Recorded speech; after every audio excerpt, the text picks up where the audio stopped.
ಲಕ್ಷ್ಮಣ, ಕರಣ ಸಂಹಾರವಾಯಿತೆ? ಯುದ್ಧ ಮುಗಿಯುತ್ತೆ?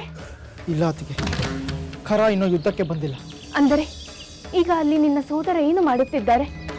ನಾನು ಹೊರಗೆ ಬರಲೇ? ಈಗ ಬೇಡ ಅತ್ತಿಗೆ. ಆ ಖರನ ಬಂಟನೊಬ್ಬ 3 ತಲೆಯ ತ್ರಿಶಿರನೆಂಬ ರಾಕ್ಷಸ ಯುದ್ಧಕ್ಕೆ ಬಂದಿದ್ದಾನೆ. ಹೌದೇ? ಹಾಗಾದರೆ ಈ ಯುದ್ಧ ಬೇಗನೆ ಮುಗಿಯುವಂತೆ ಕಾಣುತ್ತಿಲ್ಲ. ಸ್ವಲ್ಪ ತಡವಾದರೂ ರಾಕ್ಷಸರ ನಾಮಾವಶೇಷವಾಗುತ್ತದೆ. ನೀವು ನಿಶ್ಚಿಂತೆಯಿಂದಿರಿ, ಅಲ್ಲಿ ಏನಾಗುವುದು ಎಂದು ನೋಡಿ ಬರುತ್ತೆ.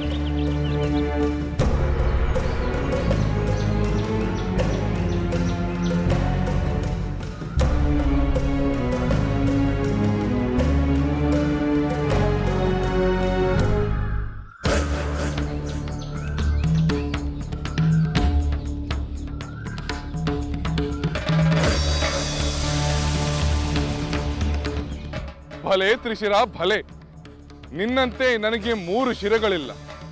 ನನ್ನ ಒಂದೇ ಶಿರಕ್ಕೆ ನೀನು 3 ಬಾಣಗಳನ್ನು ಪ್ರಯೋಗಿಸುತ್ತಿರುವೆಯಲ್ಲ. ಆಗಲಿ, ಪ್ರಯೋಗಿಸು. ನಿನ್ನ ಬಾಣಕ್ಕೆ ನಾನು ಪ್ರತಿ ಬಾಣಗಳನ್ನು ಪ್ರಯೋಗಿಸುವುದಿಲ್ಲ. ನಿನ್ನ ಶೌರ್ಯ ಎಷ್ಟೆಂದು ಎಲ್ಲರೂ ತಿಳಿಯಲಿ. ತಿಳಿಯುವುದೇನು? ಈ ತ್ರಿಶಿರನ ಶಕ್ತಿ ಇಡೀ ರಾಕ್ಷಸ ಕುಲಕ್ಕೆ ತಿಳಿದಿದೆ, ನಿನಗೂ ತಿಳಿಯುತ್ತದೆ. ಅಷ್ಟರಲ್ಲಿ ನಿನ್ನ ಸೇವೆ ಹಾರಿ ಹೋಗಲಿದೆ. ಮಾತು ಸಾಕು ತ್ರಿಶಿರ, ಬಾಣ ಬಿಡು.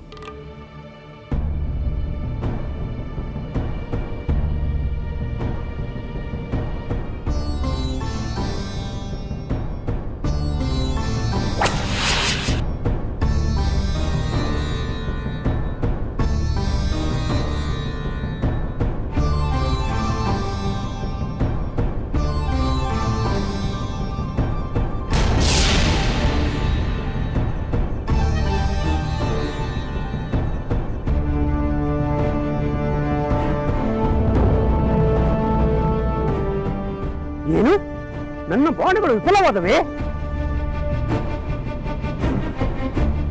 ಪಾಪ ಪಾಪ, ಮಹಾವೀರನಾದ ತ್ರಿಶಿರನ ಪರಾಕ್ರಮ ಇಷ್ಟೇ ಏನು? ಒಂದಲ್ಲ ಎರಡಲ್ಲ 3 ಶಿರಗಳಿದ್ದವನಿಗೆ 3 ಪಟ್ಟು ಶೌರ್ಯ ಇರಬೇಕು. ಆದರೆ ಇವನಿಗೆ 1 ಪಟ್ಟು ಇಲ್ಲವಲ್ಲ. ಹೇ ಮಾನವ, ಸಾಕು, ಬಾಯಿ ಮುಚ್ಚು. ನಾನು ಮಾತನಾಡುವುದಿಲ್ಲ ತ್ರಿಶಿರ, ಈ ನನ್ನ ಬಾಣಗಳು ಮಾತನಾಡುತ್ತವೆ. ನಿನ್ನ 3 ಬಾಣಗಳು ನನ್ನ ದೇಹವನ್ನು ಹೂವಿನಂತೆ ಮುಟ್ಟಿ ಮುದಡಿ ಬಿದ್ದವು. ನಾನು ನನ್ನ ಬಾಣಗಳಿಂದ ನಿನ್ನ 3 ಶಿರಗಳನ್ನು ಕತ್ತರಿಸುತ್ತೇನೆ ನೋಡು.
ಓಂ ನಮಃ ಶಿವಾಯ.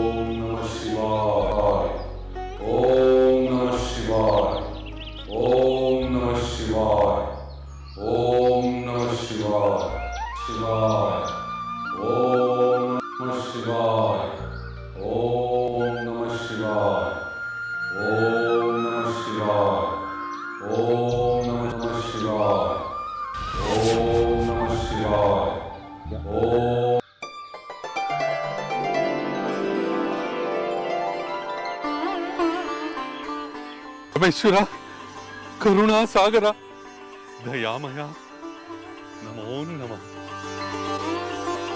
ಶಿವಾಯ.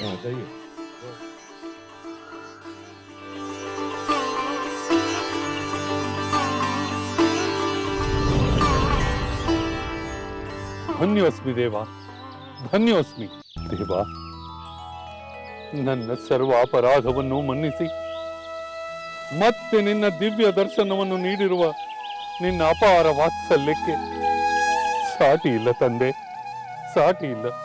ರಾವಣ, ನಿನ್ನಂಥ ಸತ್ವಶೀಲನಾದ ಭಕ್ತನ ನಿಷ್ಠೆಯ ಭಕ್ತಿಗೆ ಒಲಿಯದಿರಲಾಗುತ್ತದೆಯೇ? ಈಗಲಾದರೂ ನೀನು ಅಂದುಕೊಂಡ ವರವನ್ನು ಕೇಳುತ್ತೀಯೋ ಅಥವಾ? ಇಲ್ಲ ತಂದೆ, ಇಲ್ಲ.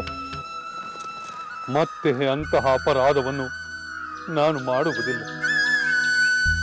ತಪಸ್ಸಿನ ಫಲವನ್ನು ಪಡೆಯುವ ಪುಣ್ಯ ಮುಹೂರ್ತದಲ್ಲಿ ಪಾಮರನಂತೆ ವರ್ತಿಸಿ ಪಾಪಾತ್ಮನಾದೆ ತಂದೆ. ಕೇಳು ರಾವಣ, ನಿನ್ನ ಕೋರಿಕೆ ಏನೆಂದು ಕೇಳು. ಪರಮೇಶ್ವರ, ನನ್ನ ಮಾತೆಯ ನಿತ್ಯ ಪೂಜೆಗಾಗಿ ನಿನ್ನ ಆತ್ಮಲಿಂಗವನ್ನು ಕರುಣಿಸು ತಂದೆ. ನಾನು ಅದನ್ನು ತರುತ್ತೇನೆಂದು ನನ್ನ ಮಾತೆಗೆ ಮಾತು ಕೊಟ್ಟು ಬಂದಿದ್ದೇನೆ. ಕರುಣಿಸು ದೇವ. ಆಗಲಿ ರಾವಣ, ನಾನು ನಿನ್ನ ಇಷ್ಟಾರ್ಥವನ್ನು ಈಡೇರಿಸುತ್ತೇನೆ.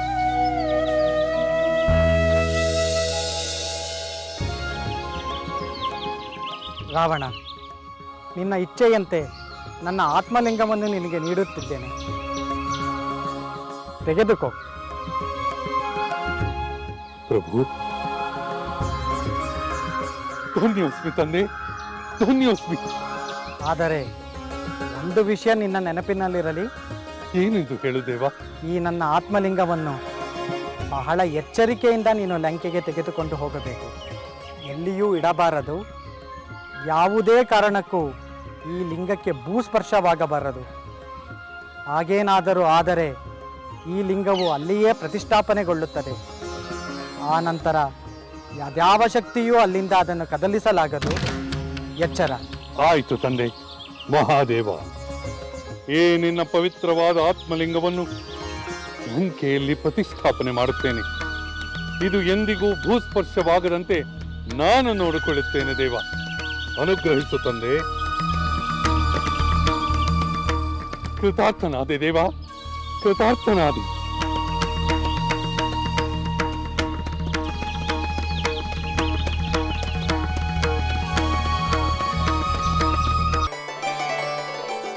ನಾರಾಯಣ ನಾರಾಯಣ. ಓ ತ್ರಿಲೋಕ ಸಂಚಾರಿಗಳಾದ ದೇವರ್ಷಿ ನಾರದರು ದಯಮಾಡಿಸಿ. ಪಾರ್ವತಿ ಪುತ್ರ, ವಿಘ್ನ ವಿನಾಶಕ, ವಿನಾಯಕ, ಕ್ಷೇಮವೇ?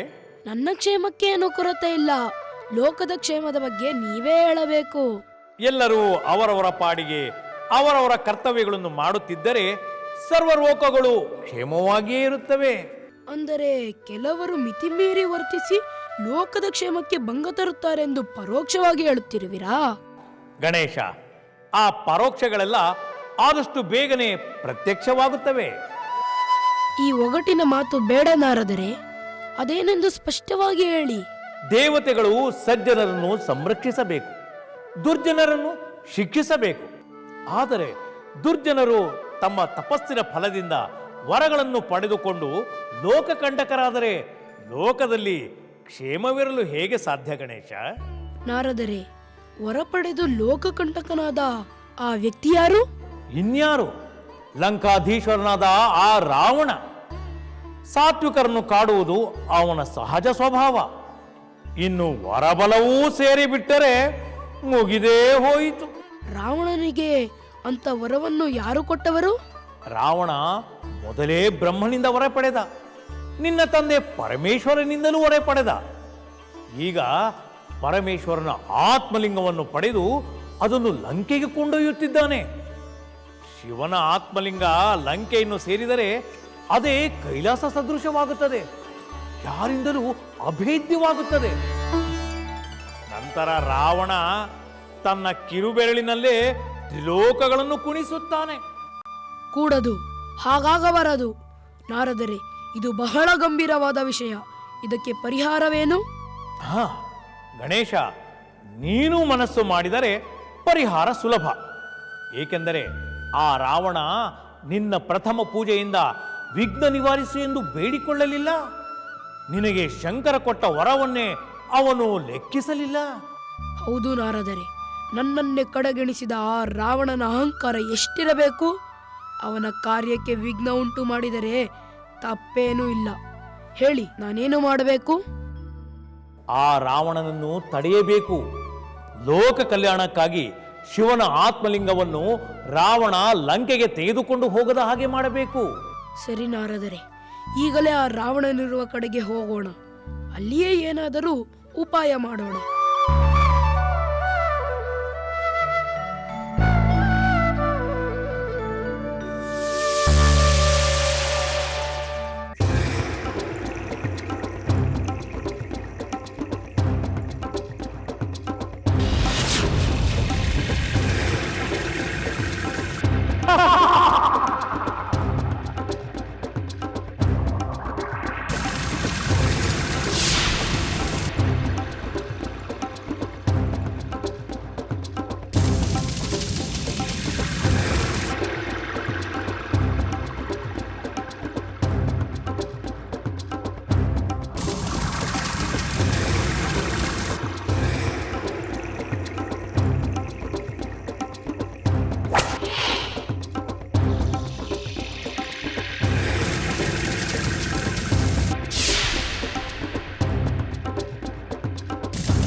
ಅತ್ತಿಗೆ ಅತ್ತಿಗೆ, ಏನಾಯ್ತು ಲಕ್ಷ್ಮಣ?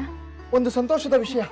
ಇನ್ನೇನು, ನನ್ನ ಸ್ವಾಮಿಯ ತ್ರಿಶಿರನನ್ನು ಸಂಹರಿಸಿದರು ತಾನೆ?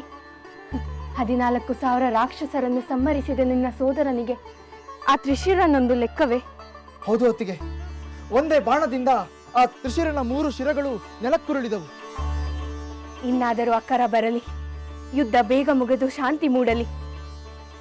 ಹೌದು ಲಕ್ಷ್ಮಣ, ಕಾಯುವ ಈ ಕಾತುರವನ್ನು ಸಹಿಸುವುದು ಕಷ್ಟ. ಯುದ್ಧ ಬೇಗ ಕೊನೆಯಾಗಲಿ.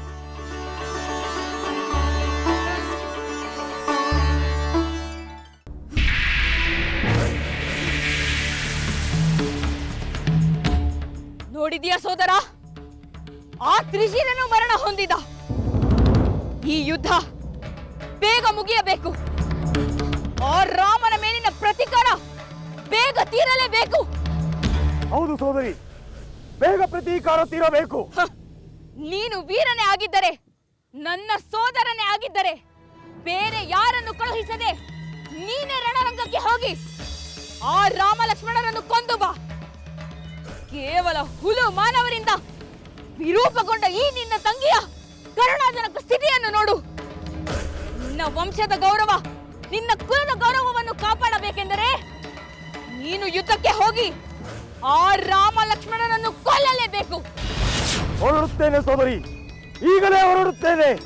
ನನ್ನ ಸರ್ವಶಕ್ತಿಯನ್ನು ಬಳಸಿ ಆ ರಾಮನನ್ನು ಸಂಹರಿಸಿ ನಿನಗೆ ಸಂತೋಷವನ್ನುಂಟು ಮಾಡುತ್ತೇನೆ. ಬೇಗ ಹೊರಡು, ಮಾತು ನಿಲ್ಲಿಸು. ಕಾರ್ಯದಲ್ಲಿ ತೋರಿಸು ನಿನ್ನ ಪರಾಕ್ರಮವನ್ನು, ನಿನ್ನ ಸೋದರಿಯ ಮೇಲಿನ ಪ್ರೀತಿಯನ್ನು.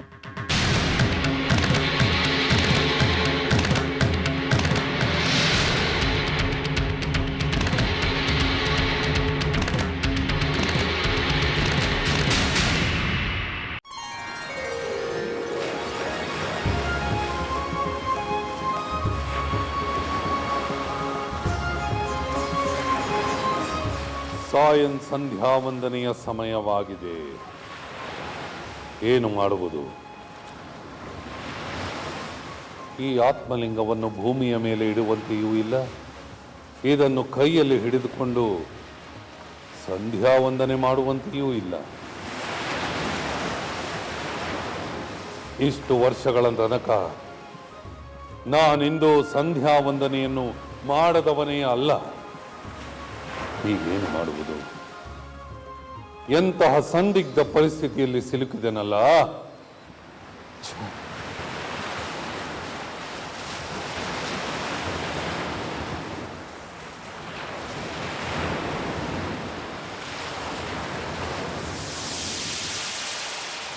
ನಾರಾಯಣ ನಾರಾಯಣ.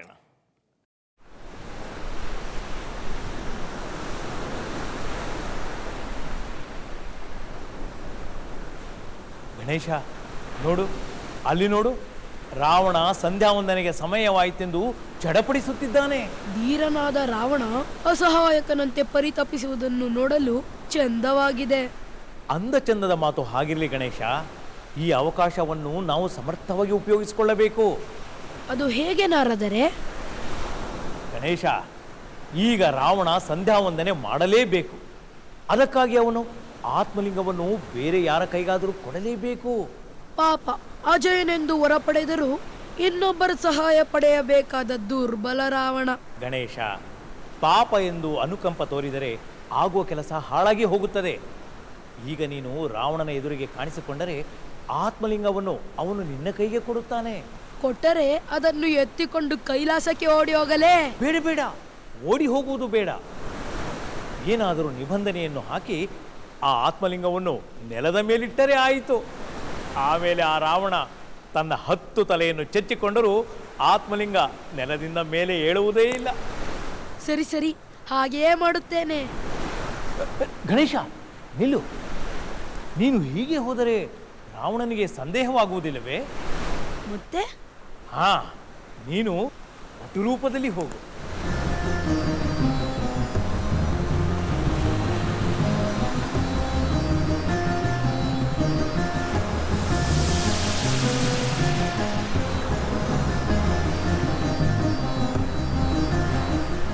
ಸರಿಯೇ?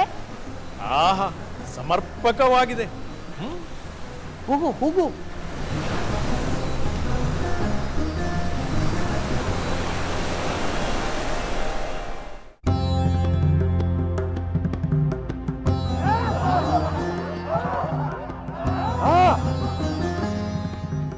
ಎಲ್ಲವೋ ರಾಮ, ನನ್ನ ಸೋದರಿಯ ಕಿವಿಗಳನ್ನು ಕೊಯ್ದು ವಿರೂಪಗೊಳಿಸಿ ಅನಾಗರಿಕರಂತೆ ವರ್ತಿಸಿರುವೆ. ಓಹೋ, ನೀನು ನನಗೆ ನಾಗರಿಕತೆಯ ಬೋಧನೆಯನ್ನು ಮಾಡಲು ಬಂದಿರುವೆಯಾ? ತನ್ನ ಕೀಳು ಕಾಮನೆಗಾಗಿ ನನ್ನ ಪತ್ನಿಯನ್ನು ತಿನ್ನಲು ಮುಂದಾದ ನಿನ್ನ ಸೋದರಿಯದು ನಾಗರಿಕತೆಯ ವರ್ತನೆ ಅಲ್ಲವೇ? ನಾನಲ್ಲ ಖರ, ನೀನು ಮಾಡುತ್ತಿರುವುದು ಲೋಕನಿಂದ್ಯವಾದ ಕಾರ್ಯ. ನಾನ್ಯಾವ ಲೋಕನಿಂದವಾದ ಕಾರ್ಯವನ್ನು ಮಾಡಿದೆ? ನಿರಪರಾಧಿಗಳಾದ ಧರ್ಮ ನಿರತರಾದ ಸಜ್ಜನರಾದ ಋಷಿಮುನಿಗಳನ್ನು ಹಿಂಸಿಸುವುದು, ಅವರನ್ನು ಕೊಂದು ತಿನ್ನುವುದು ಲೋಕ ಮೆಚ್ಚುವಂತಹ ಕಾರ್ಯಗಳೇ? ಇಂತಹ ಪಾತಕಿಗಳನ್ನು ಕೊಲ್ಲುವುದೇ ನನ್ನ ಧರ್ಮ. ಸೋದರ ದೂಷಣನ್ನು ಕೊಂದಂತೆ, ವೀರನಾದ ತ್ರಿಶೂರನನ್ನು ಕೊಂದಂತೆ, 14,000 ರಾಕ್ಷಸ ವೀರರನ್ನು ಕೊಂದಂತೆ ನನ್ನನ್ನು ಕೊಲ್ಲಲಾರೆ ರಾಮ. ನಿನ್ನಿಂದಲೇ ಏನು, ಯಾರಿಂದಲೂ ಸಾಧ್ಯವಿಲ್ಲ. ಏಕೆ ಸಾಧ್ಯವಿಲ್ಲ? ಎಲೆ ರಾಕ್ಷಸ, ತನ್ನ ಪಾಡಿಗೆ ತಾನಿರದೆ ಸಿಕ್ಕಿದವರನ್ನೆಲ್ಲ ಕಚ್ಚಲು ಮುಂದಾದ ವಿಷಸರ್ಪವನ್ನು ಯಾರು ಬೇಕಾದರೂ ಹೊಡೆದು ಕೊಂದು ಹಾಕುತ್ತಾರೆ. ನನ್ನ ಸಾಮರ್ಥ್ಯದ ಅರಿವಿಲ್ಲದೆ ಮಾತನಾಡುತ್ತಿರುವೆ. ನನ್ನ ಕುಲ ಪದ್ಧತಿಯಂತೆ ನಡೆದುಕೊಂಡರೆ ಅದು ಪಾಪವಾಗುವುದಿಲ್ಲ. ನಿನ್ನ ಕುಲ ಪದ್ಧತಿಯಂತೆ ನೀನು ಸಜ್ಜನರನ್ನು ಕಾಡುತ್ತಿರು. ನನ್ನ ಕುಲ ಪದ್ಧತಿಯಂತೆ ನಾನು ನಿಮ್ಮೆಲ್ಲರನ್ನು ಸಂಹರಿಸುತ್ತೇನೆ. ನನ್ನ ಸಾವು ನಿನ್ನ ಕೈಯಲ್ಲಿಲ್ಲ, ಕಾಲದ ಕೈಯಲ್ಲಿದೆ. ಆ ಕಾಲ ಈಗ ಕೂಡಿ ಬಂದಿದೆ ಖರಾಸುರ. ನಿನ್ನ ದುಷ್ಟ ಕಾರ್ಯಗಳಿಗೆಲ್ಲ ಈಗಲೇ ನಿನಗೆ ಫಲ ದೊರಕುತ್ತದೆ. ಅದು ನಿನ್ನಿಂದಾಗದ ಕಾರ್ಯ. ಎಲೈ ಖರಾಸುರ, ಧರ್ಮಾತ್ಮರಾದ ದಶರಥ ಮಹಾರಾಜರಿಂದ ನಿಯುಕ್ತನಾಗಿ ಧರ್ಮ ರಕ್ಷಕನಾಗಿ ದುಷ್ಟ ಶಿಕ್ಷಕನಾಗಿ ನಾನು ಬಂದಿದ್ದೇನೆ. ನಿನ್ನ ಸೋದರನಂತೆ ನಿನ್ನನ್ನು ನಿನ್ನ ಸೈನ್ಯ ಸಹಿತ ಯಮಸದನಕ್ಕೆ ಕಳುಹಿಸುತ್ತೇನೆ. ಸಿದ್ಧನಾಗು. ಸಾಮಾನ್ಯರನ್ನು ಸಂಹರಿಸಿ ನಿನ್ನನ್ನು ನೀನೇ ಮಹಾವೀರನೆಂದು ಹೊಗಳಿಕೊಳ್ಳಬೇಡ ರಾಮ. ಅವರೆಲ್ಲರಿಗಿಂತ ಮೊದಲೇ ನಾನು ರಣರಂಗಕ್ಕೆ ಬಂದಿದ್ದರೆ ಈ ವ್ಯರ್ಥಾಲಾಪ ಮಾಡಲು ನೀನು ಜೀವಂತವಾಗಿರುತ್ತಿರಲಿಲ್ಲ. ಇದು ಆತ್ಮ ಶ್ಲಾಘನೆ ಅಲ್ಲ ಖರ, ವಾಸ್ತವ. ಅಧರ್ಮಿಗಳಿಗಿಂತ ಧರ್ಮ ಪಾಲನೆ ಮಾಡುವವರು ಹೆಚ್ಚು ಪರಾಕ್ರಮಶಾಲಿಗಳಾಗಿರುತ್ತಾರೆ. ಏಕೆಂದರೆ ಆ ಧರ್ಮವೇ ಅವರಿಗೆ ಶಕ್ತಿ ನೀಡುತ್ತದೆ. ನಿನ್ನ ಆ ಧರ್ಮ ನನ್ನ ಗದಾಪ್ರಹಾರಗಳಿಂದ ನಿನ್ನನ್ನು ಹೇಗೆ ರಕ್ಷಿಸುತ್ತದೆಯೋ ನಾನು ನೋಡುತ್ತೇನೆ. ನೀನು ನೋಡುವುದಿಲ್ಲ ಖರ, ನೋಡುತ್ತಾ ನೀನು ಗತಪ್ರಾಣನಾಗುತ್ತೀಯ. ಎಲ್ಲವೋ ನೀಚ ಮಾನವ, ನನ್ನನ್ನು ಕೆರಳಿಸಿ ನಿನ್ನ ಮೃತ್ಯುವನ್ನು ನೀನೇ ತಂದುಕೊಂಡಿರುವೆ. ಅಯ್ಯೋ ಮೂಢ, ನಿನ್ನ ಸಾವು ನಿನ್ನ ಬೆನ್ನು ಹಿಂದೆಯೇ ಹೊಂಚು ಹಾಕುತ್ತಿರುವುದು ನಿನಗೆ ಕಾಣುತ್ತಿಲ್ಲ.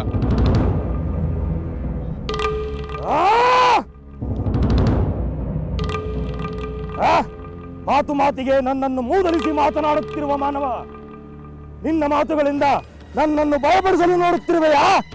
ನೋಡು, ಗದೆಯನ್ನಿಡಿದು ಹಸಿರಾಗಿ ನಿಂತಿದ್ದೇನೆ. ಸೂರ್ಯಾಸ್ತದ ಒಳಗೆ ನಾನು ನಿನ್ನನ್ನು ಕೊಲ್ಲುತ್ತೇನೆ. ನನ್ನ ಸೋದರ ಮತ್ತು 14,000 ರಾಕ್ಷಸ ವೀರರ ಸಾವಿನ ಸೇಡು ತೀರಿಸಿಕೊಳ್ಳುತ್ತೇನೆ. ನಿಮ್ಮಿಂದ ಅಪಮಾನಿತಳಾದ ನನ್ನ ಸೋದರಿಯ ಮುಖದಲ್ಲಿ ನಗು ಮೂಡುವಂತೆ ಮಾಡುತ್ತೇನೆ.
ಅತ್ತಿಗೆ, ಲಕ್ಷ್ಮಣ, ಅಕರ ಯುದ್ಧಕ್ಕೆ ಬಂದಿದ್ದಾನೆ ಎಂದು ಹೇಳಿದೆ. ಯುದ್ಧ ಮುಗಿಯುತ್ತೆ. ನನ್ನ ಸ್ವಾಮಿ ಅವನನ್ನು ಸಂಹರಿಸಿದರೆ? ಚಿಂತಿಸಬೇಡಿ ಅತ್ತಿಗೆ, ಯುದ್ಧ ಆರಂಭವಾಗಿದೆ.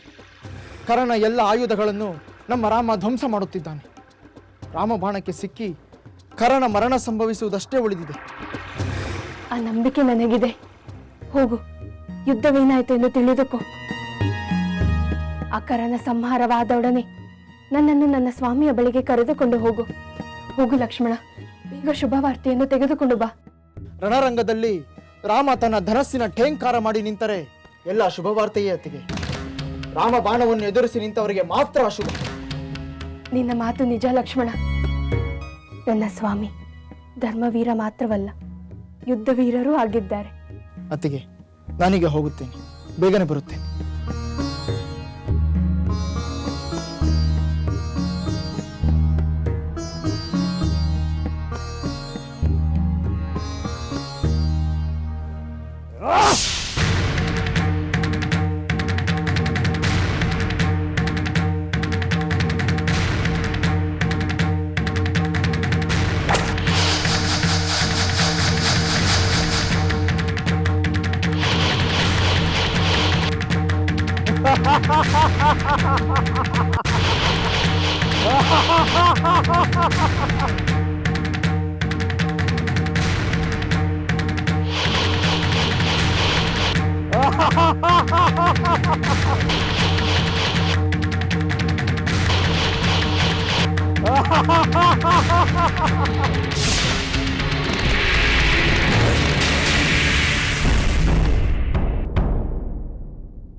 ಏಕೆ ಖರ?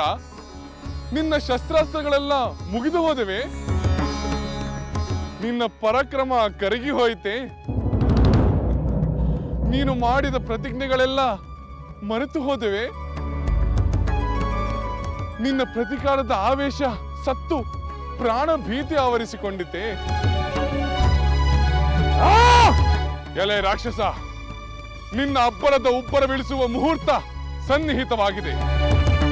ನೀನು ಎಂದು ಹೇಳದಂತೆ ಚಿರನಿದ್ರೆಗೆ ಗುರಿಯಾದರೆ ಋಷಿಮುನಿಗಳು ನೆಮ್ಮದಿಯ ಉಸಿರಾಡುತ್ತಾರೆ. ಈ ದಂಡಕಾರಣ್ಯ ಶಾಂತಿಯ ನೆಲೆವೀಡಾಗುತ್ತದೆ.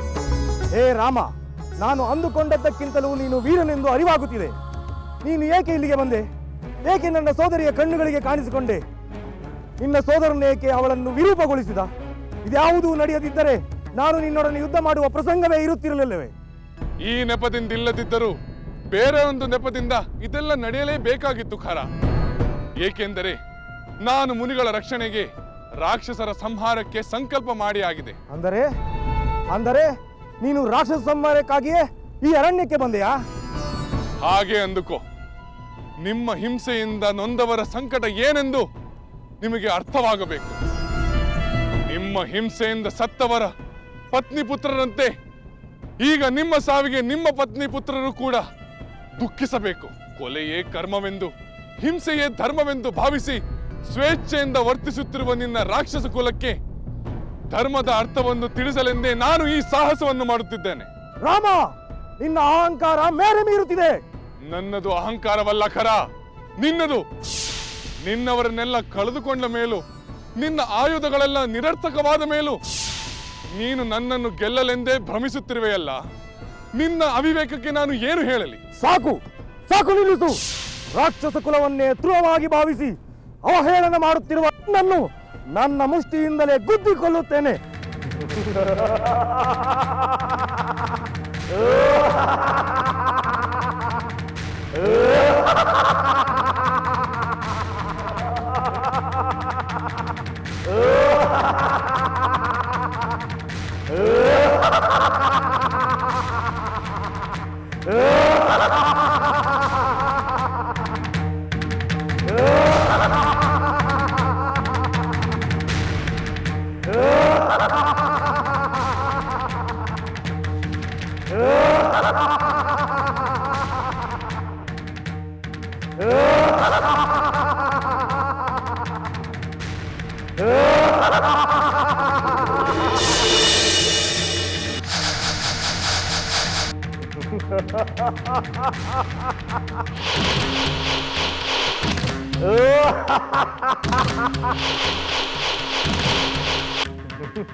ಆಹಾ, ಎಂತಹ ಭಾಗ್ಯ ನಮ್ಮದು.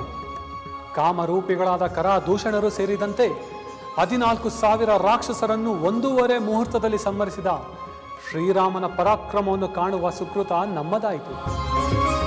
ಮಹಾಮಹಿಮನಾದ ಶ್ರೀರಾಮನ ಸಾಹಸ ಕಾರ್ಯ ನಿಜವಾಗಲೂ ಅತ್ಯದ್ಭುತ. ಮಹಾವಿಷ್ಣುವಿನಂತೆ ಮಹಾಪರಾಕ್ರಮದಿಂದ ಲೋಕಕಂಟಕರಾದ ರಾಕ್ಷಸರನ್ನು ಸಂಹರಿಸಿದ. ಪುಣ್ಯಾತ್ಮನಾದ ಶ್ರೀರಾಮಚಂದ್ರನಿಂದ ದುಷ್ಟ ರಾಕ್ಷಸರ ವಿಜೃಂಭಣೆ ಮುಗಿಯುತ್ತದೆ. ಅದನ್ನು ನೋಡುವ ಭಾಗ್ಯ ನಮ್ಮದಾಯಿತು.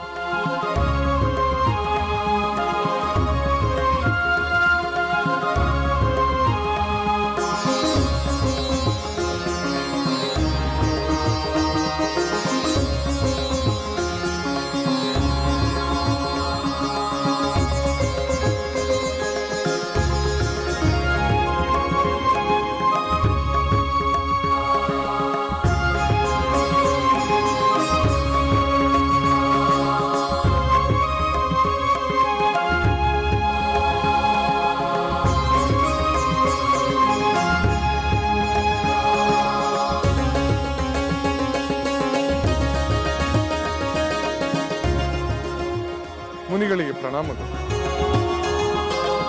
ಮಹಾನುಭಾವ, ನಾವು ನಿನಗೆ ಅಭಿನಂದನೆ ಸಲ್ಲಿಸಲು ಬಂದಿದ್ದೇವೆ. ಇದು ನನ್ನ ಕರ್ತವ್ಯ ಮುನೀಂದ್ರ. ಮುನಿಗಳಿಗೆ ಕಂಟಕಪ್ರಾಯರಾಗಿದ್ದ ರಾಕ್ಷಸರನ್ನು ನಿನ್ನಿಂದ ಸಂಹಾರ ಮಾಡಿಸಬೇಕೆಂದೇ ದೇವೇಂದ್ರ ಅಂದು ಶರಭಂಗರ ಆಶ್ರಮಕ್ಕೆ ಬಂದಿದ್ದ. ಪಾಪಿ ಕರ್ಮಿಗಳಾದ ರಾಕ್ಷಸರ ಕಾಟದಿಂದ ನೀನು ಮುಕ್ತಿ ಕೊಡಿಸಲಿ ಎಂದು ಮುನಿಗಳು ನಿನ್ನನ್ನು ಈ ಪ್ರದೇಶಕ್ಕೆ ಕರೆಸಿಕೊಂಡರು. ನಾವು ನಿರೀಕ್ಷಿಸಿದ್ದ ಕಾರ್ಯವನ್ನು ನೀನು ಯಶಸ್ವಿಯಾಗಿ ಮಾಡಿ ಮುಗಿಸಿದೆ ರಾಮಚಂದ್ರ. ಇನ್ನು ಮುಂದೆ ಈ ದಂಡಕಾರಣ್ಯದಲ್ಲಿ ಮುನಿಗಳು ನಿಶ್ಚಿಂತೆಯಿಂದ ತಮ್ಮ ಧರ್ಮ ಕಾರ್ಯಗಳನ್ನು ಆನಂದದಿಂದ ಆಚರಿಸಿಕೊಂಡಿರಬಹುದು. ರಾಮಚಂದ್ರ, ಮುನಿಕುಲಕ್ಕೆ ನೀನು ದೊಡ್ಡ ಉಪಕಾರ ಮಾಡಿದಂತಾಯಿತು. ಇದು ಉಪಕಾರವಲ್ಲ ಮುನೀಂದ್ರ, ಕ್ಷತ್ರಿಯನ ಕರ್ತವ್ಯಗಳಲ್ಲಿ ಇದು ಒಂದು ಅಷ್ಟೇ. ಅಂದು ತಾವೇ ಹೇಳಿದಂತೆ ಮುನಿಗಳ ಯಜ್ಞ ಕಾರ್ಯದ ಫಲದ ಪಾಲು ರಾಜನಿಗೂ ಸಲ್ಲುವುದೆಂದ ಮೇಲೆ ಅವರ ರಕ್ಷಣೆಯ ಭಾರವು ರಾಜನ ಮೇಲೆ ಇರುತ್ತದೆ. ಏನೇ ಆದರೂ ತಮ್ಮ ಅಭಿಮಾನ ಅನುಗ್ರಹಗಳಿಗೆ ನಾನು ಕೃತಜ್ಞನಾಗಿದ್ದೇನೆ. ಶುಭಮಸ್ತು.